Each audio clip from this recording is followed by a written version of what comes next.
Lewandowski eats up more records. Atletico plan Martial swap. Agüero set to retire, and a transfer roundup all coming up in the next few minutes. As I'm your host, Matt Froelich, you are the OneFootballers, and this is the Daily News.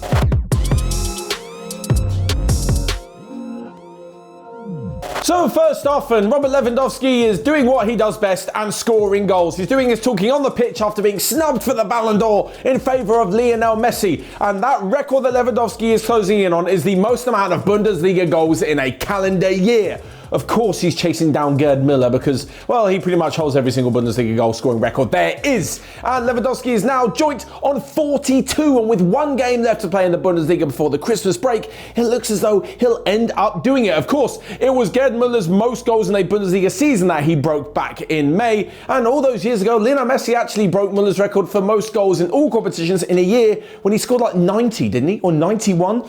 An insane amount of goals. Anyway, Lewandowski, like I mentioned, doing what he does best. But he wasn't the headline maker against Stuttgart in Bayern Munich's 5-0 win last night, as Serge Gnabry got a hat-trick and 2 assists. No other midfielder has scored more than the German international this season, and he's on absolute fire. For whoever Bayern Munich play in the Champions League, whether it's Salzburg or whether they decide to do the draw again, they're going to be facing a little bit of bother, because with those two on form, and that's not even taking into account the rest of the Bayern Munich attack like Müller and Sane, they're going to be hot favourites, I think, for the whole Champions League this season. Anyway, talking about goals, there were lots of them at the Etihad Stadium as well. Last night, Manchester City went 4 points clear at the top of the Premier League with a 7-0 victory over Leeds. The first goal of the evening, Phil Foden's goal, was actually Pep Guardiola's 500th Premier League goal that he has overseen in charge of Manchester City, making him the fastest manager to ever do so. Of course, there were 6 other goals last night, so he's now on 506,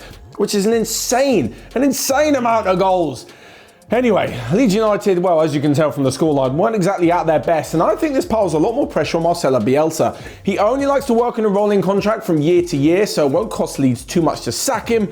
But on top of this, I think he's man enough to know that if he's taking them as far as he can, then he'll be leaving on his own accord at the end of the season. For Leeds United, results aren't going great, and I know they're probably going to stay into the division, but honestly, just surviving relegation this season is probably the best that they can hope for. Maybe get a new manager in, get some new signings, and then go again and try to replicate what they did last season, which was a pretty good first one back in the Premier League. As for Manchester City's lead, it could be cut short on Thursday night as both Chelsea and Liverpool take to the field in the hope of bringing home 3 points. Next up then, and to Manchester United, and they're departing Anthony Martial. Apparently, he's pretty unhappy at the lack of game time, and you can see why. Just 10 appearances this season, just 1 goal, and a whole host of names in front of him in the attacking lineup. It looks as though the Frenchman has finally decided his time at Old Trafford has come to an end, and he'll be looking probably first off for a loan move in January. Apparently, Ralf Rangnick is more than happy for him to leave, although he hasn't actually hinted at that in his press conference. He said that he doesn't talk about players and he doesn't talk about the agents and this, that and the other,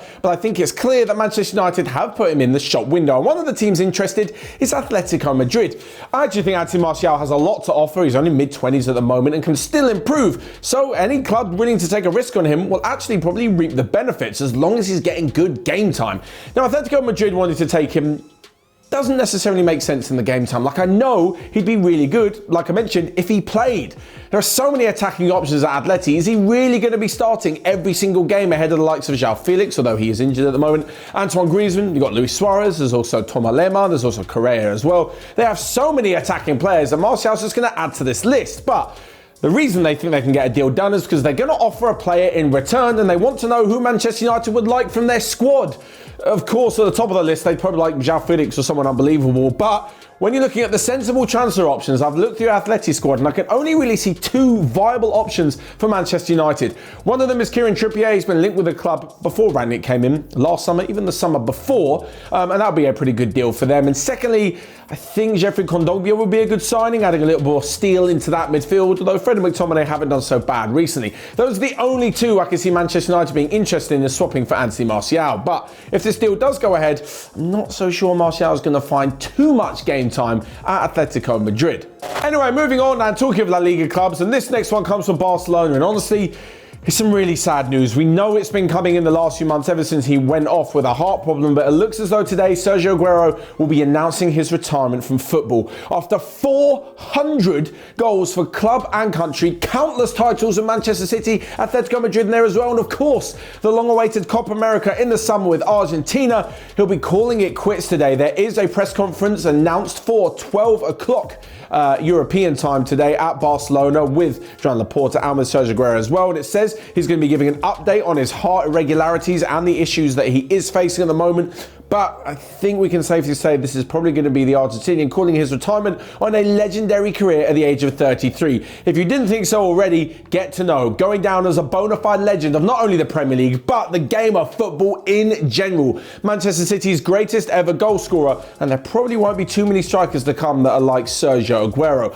Of course, his move to Barcelona was a bit of a dream, especially to play alongside friend Lionel Messi. The fact that Messi moved in now this after just 5 appearances in the Blaugrana shirt isn't exactly how he would have wanted to end his career, but he can certainly look back on one hell of an achievement all across the board. Next up then, a quick round up of the rest of the day's news and transfer news that you might have missed. And like we mentioned the other day, Pierre-Emerick Aubameyang has been stripped of the captaincy at Arsenal and will not be in contention to line up against West Ham this evening. Elsewhere, and Fiorentina have placed a €100 million price tag on forward Dusan Vlahovic, who's had an unbelievably good start to the season. Elsewhere, and if Rafa Benitez gets the sack, reports are suggesting that Wayne Rooney could be the man to take over at his former club. And lastly, but not least, according to former Liverpool legend Jose Enrique, legend's quite a strong word there. Anyway, he was a half-decent player for them. He thinks that they should sign Alexander Isak from Real Sociedad to replace Mane and Salah, who are heading off to the African Cup of Nations in January. But there is a big but. Reports coming out of France this morning suggest that the whole competition may be cancelled anyway because of the latest outbreak of COVID. So it looks as though Liverpool may be able to keep not only those two, but also Naby Keita as well. Now, don't forget, this week is the last week of the daily news, like we mentioned on Monday, and on Friday there will be a Q&A answering all of your questions and concerns about what's coming next for the channel and loads of other content. So make sure you get your questions in down below. We'll be taking a few of them and answering them on a small Q&A section on Friday's daily news. Friday, December the 17th, the final daily news. I will see you guys there. But until then, check out all the content we've got going on. Until next time, I will see you guys later.